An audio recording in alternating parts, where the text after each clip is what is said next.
আজ মঙ্গলবার ডিসেম্বর ৩ দৈনিক সমকাল। ত্রিপুরায় হাইকমিশনে হামলা, নিন্দা প্রতিবাদের ঝড়।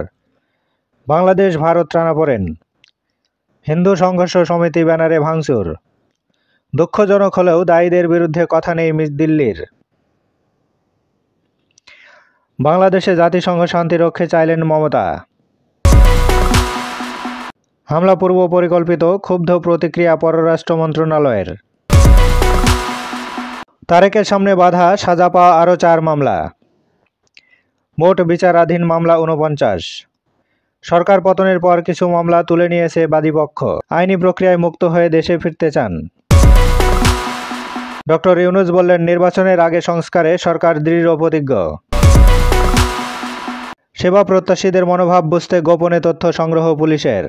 থানায় সেবা কার্যক্রম, সাধারণ ডায়েরিতে টাকা খরচ না হলেও তদন্তে ধীরগতি। আলোচিত ঘটনা ছাড়া জিডিতে মনোযোগী নয় পুলিশ।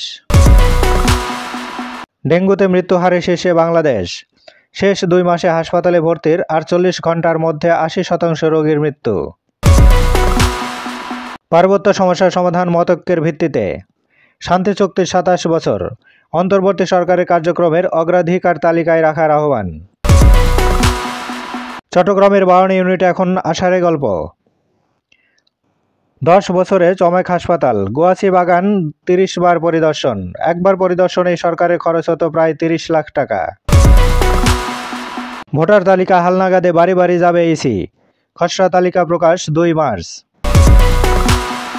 একটি অপহরণ ঘিরে যত কাণ্ড। পুরান ঢাকায় যুবলীগ নেতাকে আটকে মুক্তিপণ দাবি। উদ্ধারে গিয়ে ছোট ভাই ভাগ্নেও আটক। বঙ্গবন্ধু এক্সপ্রেসওয়েতে তরুণীর লাশ। বিয়ের জন্য চাপ দেয় লুট করা স্ত্রী গুলি।